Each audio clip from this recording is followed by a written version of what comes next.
Hey there, welcome along, and today we are going to talk about the pineal gland and how it works, where it is, what you can do to clean it up so that it can work better for you, and its uses, that kind of thing. But first, you want it, yeah. Some news. A couple of things that were interesting. You know how sometimes you have airplanes, there's various software that's available to the public that can track the flights? Right, and obviously there will be secret flights that the military are doing that they can remove from the radar, but most of them are there. And there was one that showed up this week, which was a little plane that went over the top of Victoria, over Melbourne, where all the terrible lockdowns happening and the Nazi police are kind of seem to be settling in, and mandatory masks, and are just like completely over the top in Victoria. That's kind of like the guinea pig for what they plan to do for the rest of us as well, which is failing because people don't want it. But this little plane followed its own little pattern, and it did a perfect pentagram with a circle around the outside. Oh, wow. Now, I know that it depends on where you're standing. I mean, if you were looking at the map with the north facing up like you would normally look at it, it's an upward facing pentagram. I guess if you were slightly drunk and leaning 36 degrees to the side, then it would be downward facing. But I'm guessing that they deliberately did it that way because they know that people will be looking at the map with north facing up. So the suggestion had been, and it feels good to me, is the idea that they're using symbology in the positive light to kind of reverse what's been going on down there. Nice.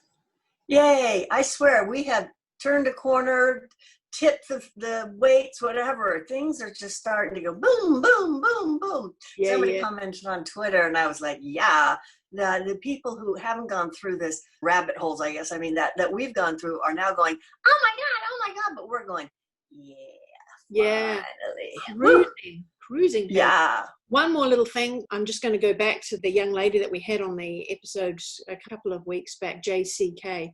She's doing some Q&A sessions now. She seems to be struggling a bit with criticism. You know, when you're new, that you take that very personally, and she's sort of fighting against that, which is causing a bit of friction within her, which is unfortunate. However, in the last Friday's Q&A session, somebody asked her how long they thought that this continuous cleaning of the tunnels around Australia was going to go on.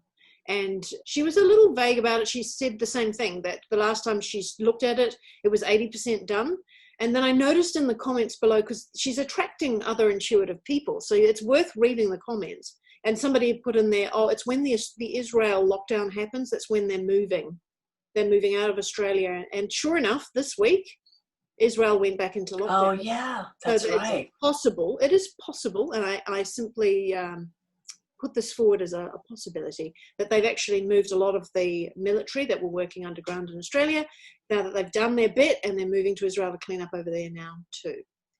Woo-hoo, it's a possibility. yay. Yeah, it's a lovely possibility. So it's a nice one to focus on. That's the case. Some things that I noticed was that the Bidens are coming up. There's been a criminal investigation, and it says finds Biden family guilty of likely criminal action. Mm-hmm. So the mainstream news isn't covering it, but you know, it's starting to come out. And the other thing in the news that really excited me, Bill Barr and Ivanka Trump announced they're putting $100 million into fighting human trafficking. Mm-hmm. And you see arrests and people being rescued like every single day these days. So things are definitely changing. Yeah, there was an article here as well about a centre that's been set up right in the northern part of Australia that is specifically designed, it's a federal department designed to fight human trafficking as well. I'd never heard of it before. Not that I've been looking for it, admittedly, but interesting that it's getting a bit of publicity at the moment. The other thing that came out is a bunch of those big international banks whose names you'd recognize. They have released some reports of criminal activity to the tune of $2 trillion. Busted. This stuff is starting to come out big time. Wow. I think we're going to be seeing various players like the stars and the sports. There's going to be certain ones who are going to flip and say, okay, let's get on, they're going to get on the Great Awakening program. But some of them, it's like, now they're too poisoned. They can't flip, and they're just going to go way, way the other way. Opposite. And one of those persons who started doing that recently is, what's her name? Melissa Milano. She's just so poisonously left. It's ridiculous. And she recently called the police and got fire trucks and ambulance and big old police cars all piled up around her property because there was a gunman. And it turns out somebody down the street, a kid was shooting air guns at squirrels or something like that. So, I mean, the hypocrisy, because one of her big things is defund the police. And then, oh, well, but when it comes to me, no. I think they're controlled now. And certain ones will flip, and other ones you'll see them go crazy left. And then people will start going, even the diehard mainstream media addicts start going, huh? Yeah. Really? Yeah. There's something a bit strange about her. You know, we've talked about clones before and non-soul players and things. That when she first started acting, she had the most beautiful eyes, and the producer even said, oh, we chose her because her eyes are like the window to the soul. I thought, yeah, okay. But as she's got older and you look at her now in photographs and videos and things, she really doesn't look like there's anyone home, like there's anyone inside. It's empty. I've noticed that. I've noticed that with all the people. We don't even know if it's her left behind. All we can say is these things are interesting, you know? We don't really know what's real and what's not. Just sit there and watch. This is the best thing to let go of the wheel, and don't try and you don't have to have a conclusion. As far as the details of, is this person an actor? Is this person a clone? Is this person a body double? You know, those fine details we don't need to know. But the fact that these people are being replaced, yeah, we know that 100%. And sort of like the bigger picture, yeah, we know it. It's just the little tiny details. Yeah, let those go. Yeah. But today we're going to be talking about the pineal, and it's being waken up. People are waking up around the planet. The pineal is kicking into gear, and it's the most amazing, brilliant thing. It's kind of right in the middle of your brain, right here, tucked in, and it's actually sort of pine cone shaped, very small, like as big as my thumbnail, really small. And it is actually hollow, filled with a liquid, a clear liquid, and the inside of it has like rods and cones, like your eyes. They're photosensitive. And more recently, they found that it actually has a direct nerve connection to where you process vision, sight from your eyeballs go there and your pineal goes there. So this is your tool to have your extrasensory vision. You activate it by 20 minutes of dark.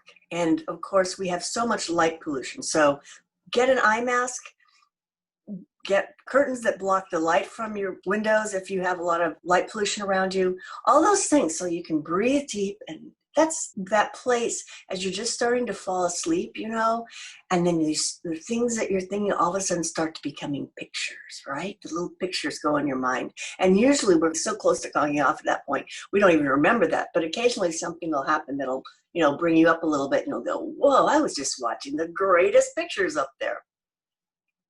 Great, yeah. Now, because it's a physical thing, even though it's connected to the etheric or the other planes of existence, there's things you can do to clear it out. And this little pine cone, there are people in the world that have had influence over us in the past that know all about that pineal gland. If you take a look at the Catholic Church, for example, you'll find a pine cone on the top of the staff of the Pope. You'll also find there's a big statue in the Vatican of a great big pine cone. These things are not coincidence. They know that that is your connection to God, basically. This is where you get all your wisdom coming through. And they're not going to tell their congregation about it because they want to play the middleman, right? If you knew that you could talk to God anywhere that you were in any time of day, then you wouldn't need to go to church, all right? And then you wouldn't give them any money. So they prefer you not to know that this is what is available to every person on the planet. But of course, they're not the only people that know about the value of the pineal. And there are others as well who have given us many toxins that will damage it or block it. I don't even know, maybe they even affect the liquid you're just talking about in the middle. But there are ways to clear it, right? And that is usually when you look for healthy products, that is non-patented, basic products that are generally well known, have a good reputation for clearing toxins out of the body. Some examples of that are silver colloid, turmeric, things like even MMS as well, which is chlorine dioxide, monatomic gold. All of these sorts of things are very good at cleaning the toxins and metals out of your body. Now, the metals are the interesting thing. Again, it's very hard to know whether we've got exact match or not, but they have found in Alzheimer's patients, a large proportion of their brain and pineal gland has a large amount of aluminium in it. Now we kind of go, well, how did the aluminium get up there? Well, apparently the way that it gets transferred up there is through fluoride. If you put the two of them separately, you go, yeah, no problem at all. But you put the two together and they, I'm assuming, block the pineal gland.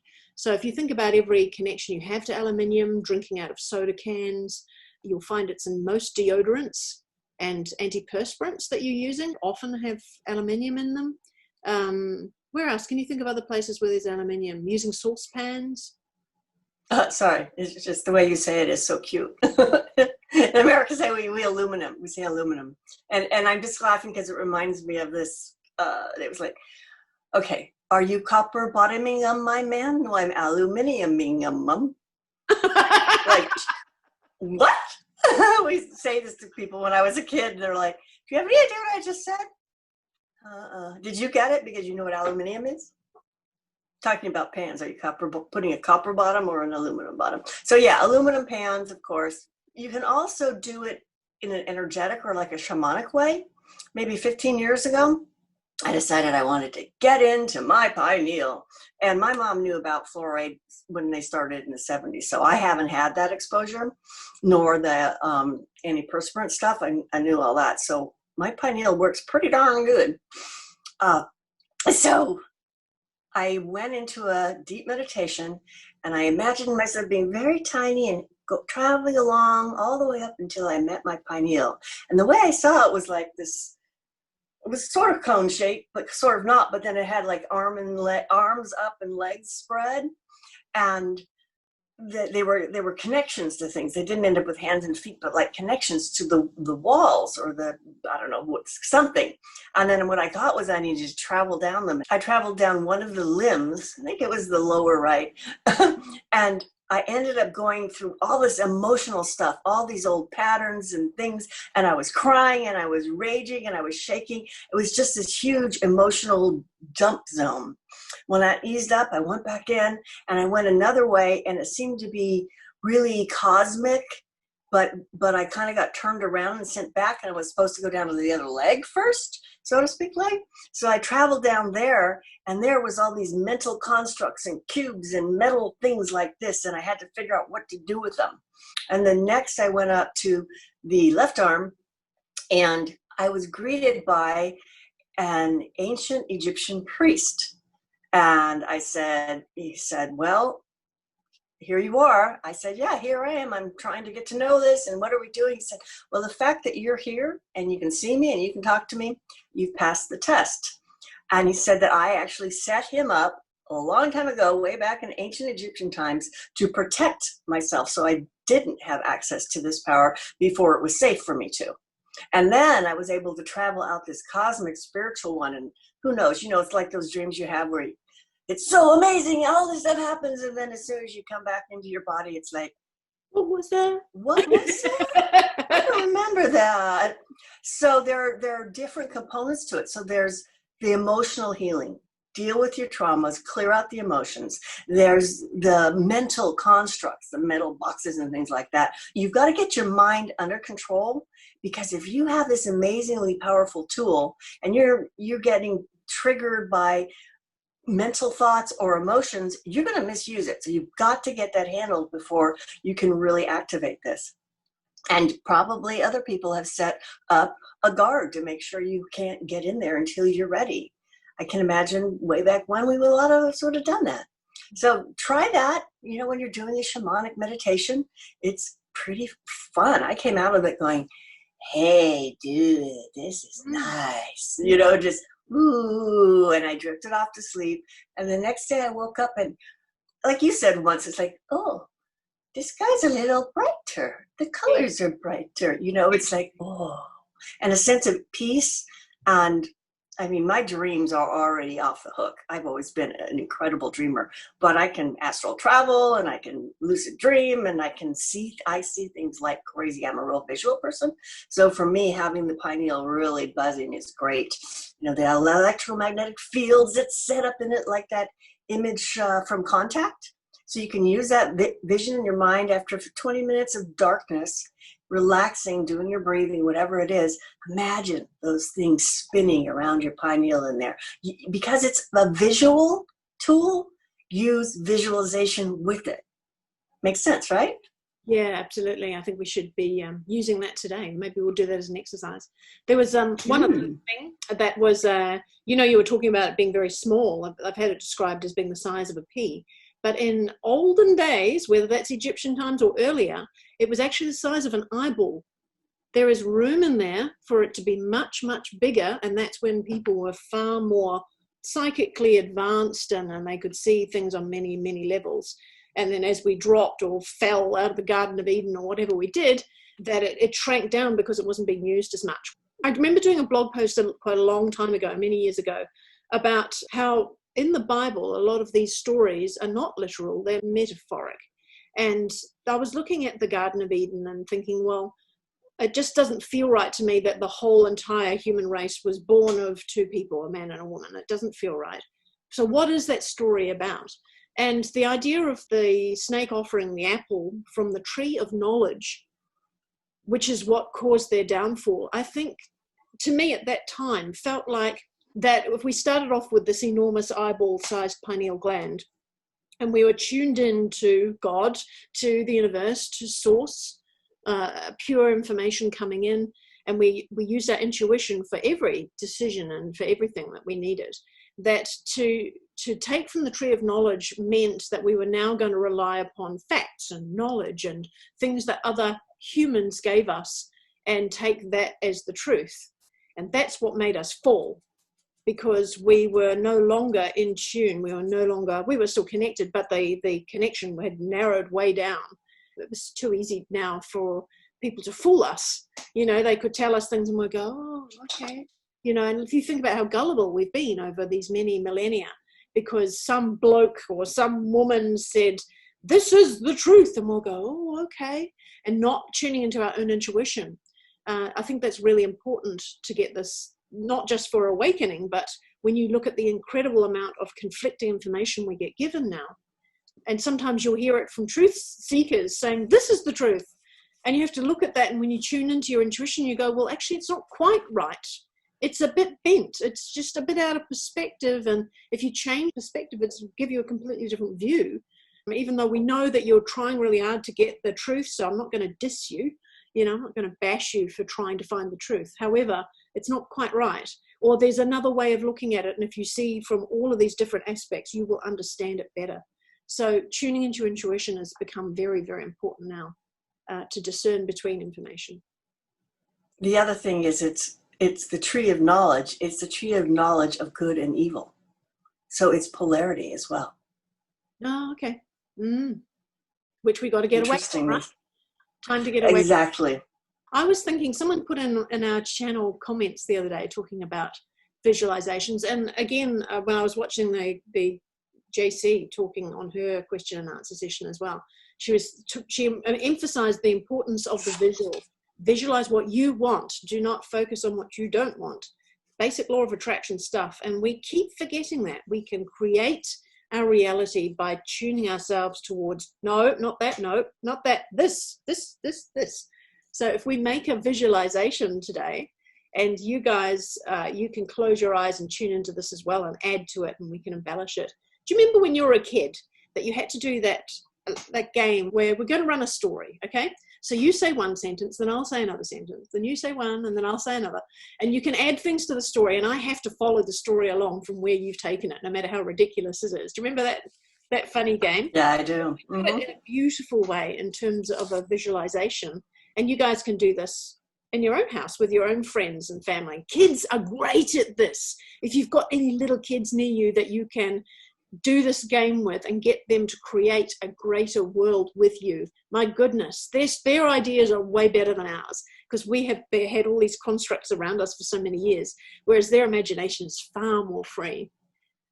So what do you reckon? Right. Should we do it?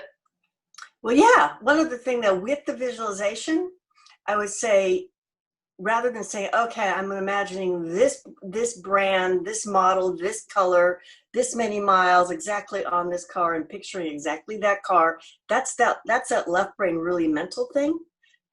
Go with the feeling. That's your right brain. Get them both going. So it's like, this is how I'm going to feel driving my little car. This is how I'm going to feel in my home. And the more and more you practice that, the more you will find you are feeling that way without having to have the thing even. Yeah. So you're creating your inner reality without having to have the outer one provide the stimulus for your joy and your bliss. Right. Kind of nice. It is. All right. So you've got the mental and the emotional, you're matching together, or the left and the right, aren't you, when you do that? Yes. Yeah. Exactly. Cool. All right. So let's think of an area of life that we'd like to work on at the moment. Oh, and this is another thing, through the coaching, the training that I did for coaching, which came through the International Coach Federation, they were saying when goal setting, you visualize what it is it's going to look like when you're there. You don't have to think about how it's going to happen, because sometimes the universe has far more efficient ways to make that happen, and it'll blow your mind how quick it can happen. So don't try and worry about how you get there. Just be there. Right. That's more right brain. Left brain is step 1, step 2, check, step 3, and right brain is like, boom, done. So that's perfect. Okay, so let's start off. Close your eyes, get comfortable. If you'd like to have a glass of water near you or a favorite crystal or something, that's cool. And start to focus on your breathing. Scan through your body, just like notice your major joints, like your left ankle, your left knee, your left hip, up your spine to your left shoulder, your left elbow, and your left wrist. So you just want to sort of check in there, just see what you can perceive. Now notice your right ankle, your right knee, your right hip. Slide up your spine to your right shoulder, to your right elbow, to your right wrist, and then just kind of go up and notice both left and right side of your jaw and make sure it's really relaxed. And if not, you can yawn or stretch, any tension, bounce your shoulders a little. You can also go left side, right side, a really just simple way to balance. So left ankle, and notice right ankle. Imagine that infinity symbol, that figure 8, flowing the energy, or if you prefer, it can be a circle, flowing the energy from one side to the other, connecting left and right. That's what we want to do here. Connect the left, connect the right. And now the knee, left knee, right knee, left knee, right knee. If you have any pain or discomfort in a particular area, you can imagine that discomfort flowing to the other side if it feels better, and the comfort from the other side flowing back to it. So balance it out. This is a really good way to get to relaxed and able to get to sleep if you have a hard time too. It's enough structure for your brain that you have to pay attention, but it's in the feeling sense. So let's go up to your hips and go left hip and then right hip. This is a really great place to do that figure 8. And you can even do little tiny movements with your hips. You don't have to be a belly dancer. You don't have to get up there and shimmy and shake. But just a little movement. It's amazing.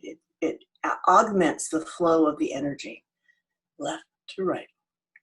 And then flow up both sides of your spine. Just perceive it up. And then left shoulder and right shoulder. Left shoulder. Right shoulder, left, right. And breathe. Left elbow, and right, and left, and right, and left. Big deep breath into your belly. Each breath relaxes you more. And left wrist and right and left and right. And you can even imagine you're one of those long seaweed things in the ocean, and the ocean is just gently flowing it back and forth and letting your whole upper torso just sort of sway back and forth really subtly. If you have to sit still for a long time and your back gets tight, you can just do this little tiny movement. You can do it so small that nobody will know you're doing it, but it'll keep the energy moving up your spine and keep your muscles loose. Now go left jaw and right jaw. Flow the energy through the center. Touch your tongue to the roof of your mouth and put one of your hands over your heart. So the tongue to the roof of your mouth and the soft palate connects up into your pineal, and bring your heart connection there too. Just imagine that connection. Feel your heartbeat. Apparently this is how babies sleep, with their tongue pushed against the palate. That makes sense. They like to go explore. Yeah, those bodies aren't very fun. They go out of them. Yeah, so just feel that moment of gratitude for your heart, pumping away 24/7, pumping life force energy and love force energy as well as blood. Very nice. And up to the roof of your mouth. Okay. I want you to imagine that you're walking along the buds, along the tip of your tongue, the taste buds, jumping from one to the other, little tiny thing that you are. And as you get to the tip, or where your tongue is touching the roof of your mouth, hop in. Go ahead and travel on up. And as you go up, it's a little bit of a path because you're very tiny, but you can also just imagine the left side of your brain and then the right side of your brain. Notice if they're different. Do they feel different to you? Do you have a preference? Can you flow that energy back and forth? Our corpus callosums are changing. They're becoming more, they're building more and more connections. So imagine this, it's like a honeycomb of connections between left and right brain. Nice. Maybe that honeycomb turns into honey foam. So it's not even anything hard at all. It's a perfect medium for perfect connection. You might also want to see how each side of your brain feels. How does the left side of your brain feel about the right side?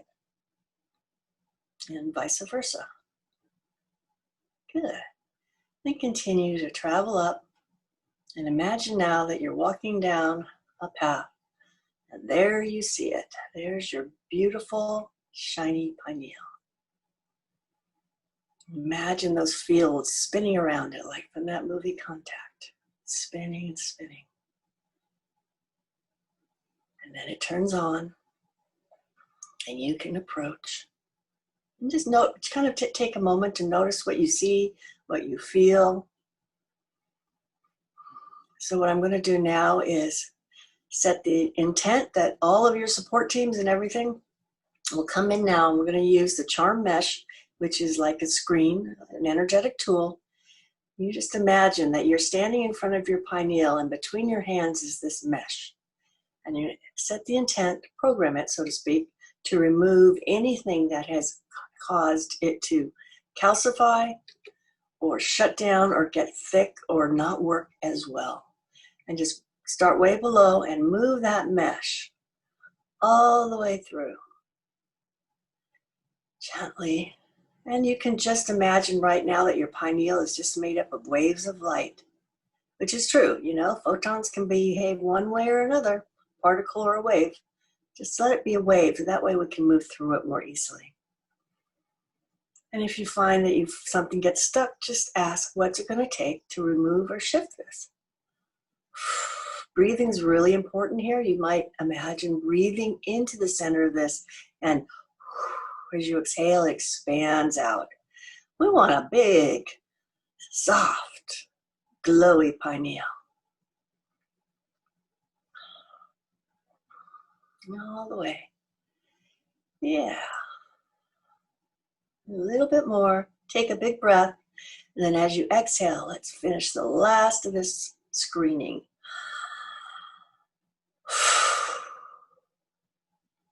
And grab that mesh, tie the ends together, and then up in space is an uncreate wormhole.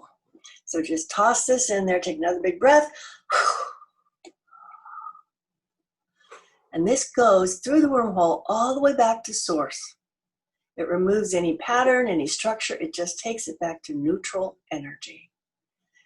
And then the wormhole comes back, and any of that energy that's yours, that you want to come back charged with the love of Creator and the bright light of the central sun, let that come back to you and draw that in into your pineal and expand it out.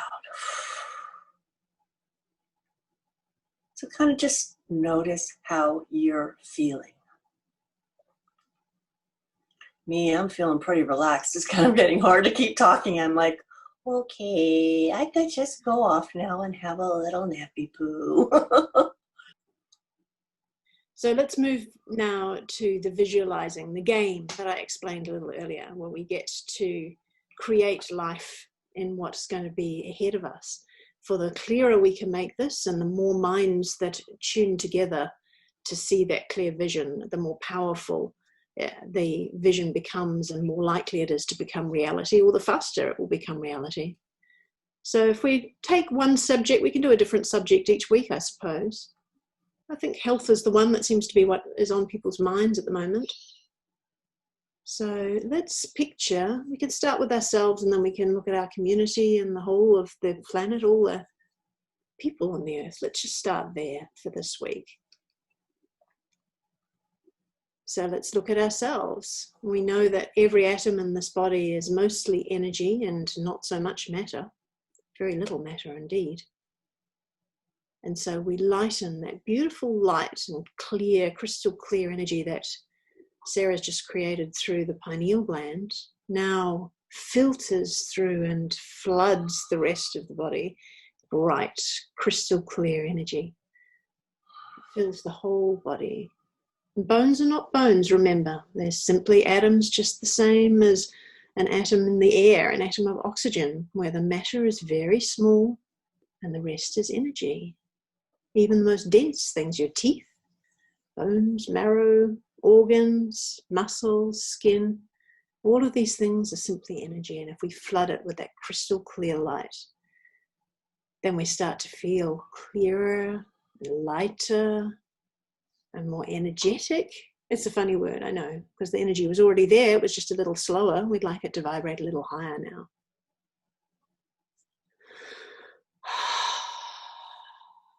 And we can spread that energy out to all the people around us. Imagine it flowing out. It's just energy. It's just a wave. It goes through everything. It goes through walls. It goes through concrete. It goes through trees, rocks, minerals, plants, animals.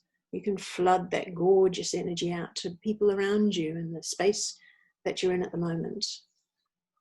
It vibrates a little higher. It's a little lighter and brighter and vivid and fun, happy. And let that spread a little wider now. It spreads beyond the building that you're in at the moment, or the car, or wherever you happen to be. It spreads out to a much bigger space. Flows out. Just imagine it's vibrating, and just like when you have a tuning fork that you hit, you strike it, and its vibrations move outward beyond the physical tuning fork. Same thing. Let's push that out. But it doesn't have to push. It actually just resonates. Everything starts to resonate with it and lifting higher. And spread that a little further out to your city, your whole city. You can just lift it just a little bit. It's a ripple. It's a never-ending ripple, and there is no resistance to that. It flows out over your state or a larger area if you don't have states. Let it just lighten just a teeny bit. It's like when you're working in Photoshop and you lighten the picture just a couple of degrees. And then out through your country, and out through the oceans, surrounding spaces, till you can feel the whole of the world just lifting a teeny bit, a little lighter, a little lighter. Now, what does that feel like? So now the whole of the world is just a little bit lighter, a few degrees lighter. And that ripples out into space, and that's never ending. So we don't need to worry too much about that. We just know we are now having a powerful influence on the whole universe, simply from something that started within ourselves. This is how powerful we are. Now, what does that feel like? Can you imagine what that feels like? Use your imagination.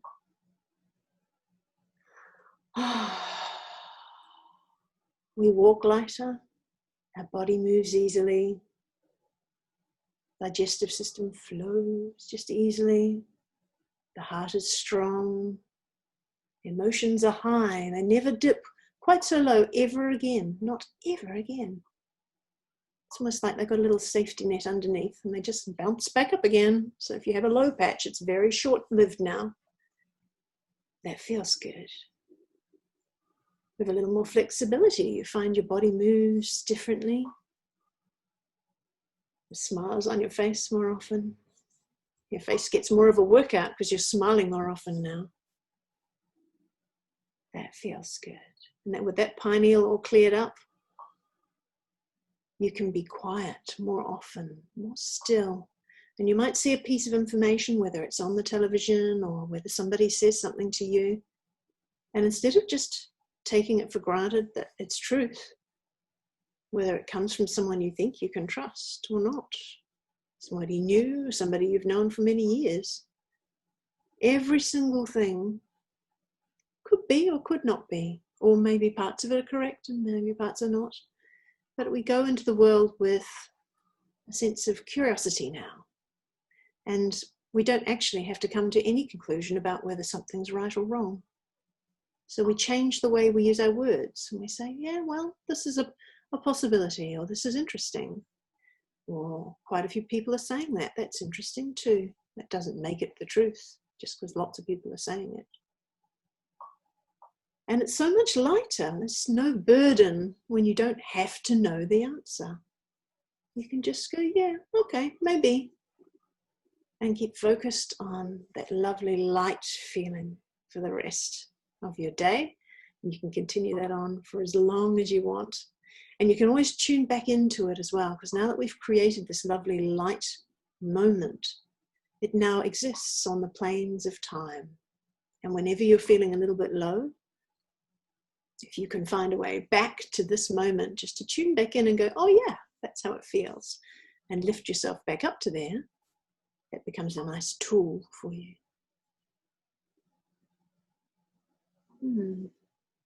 I don't know about that, the health of others. You don't need to worry so much about the health of others. You've given them the support of another couple of degrees lightness, and they can choose to take it or not. It's not your job. We live on a free will planet, and those that are reaching for the light, they'll take it. They'll be greedy for the support you've just offered.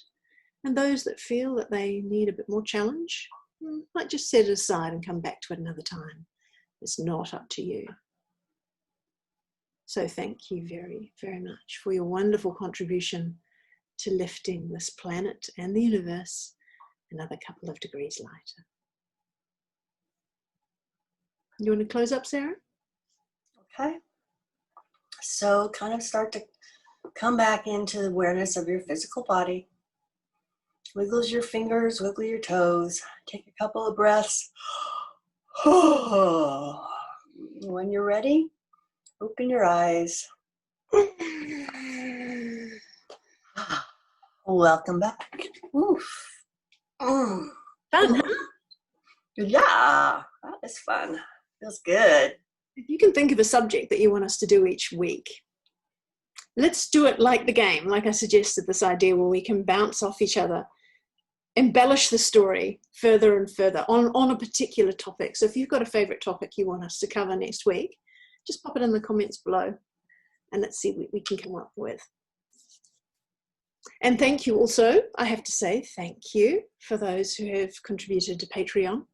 That is very helpful to us. And if you want to join in and donate a little bit, we'd be very grateful. You can do that on patreon.com/navigatingtheshift. Until next time, we're out.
Come on back now a little bit to your body. Start to wiggle your fingers and toes and sort of notice your physical body more.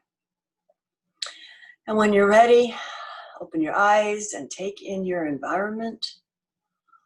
I wanted to carry on with the visualization though, if we could. Say again? I wanted to carry on with the visualization from here though, if we could. Like what do you want to do? Like the life ahead. Oh, okay. You want to take over? Yeah, is that all right? Go ahead. So I'll just put it in before the end. Yeah. And then I'll do the ending again after, or do you want to end it? You end it? Well, the idea was to do a the switch. I forgot. Sentence each kind of thing. The idea of building on each other's vision to make it bigger and bigger. That's what I meant. So okay. Yeah.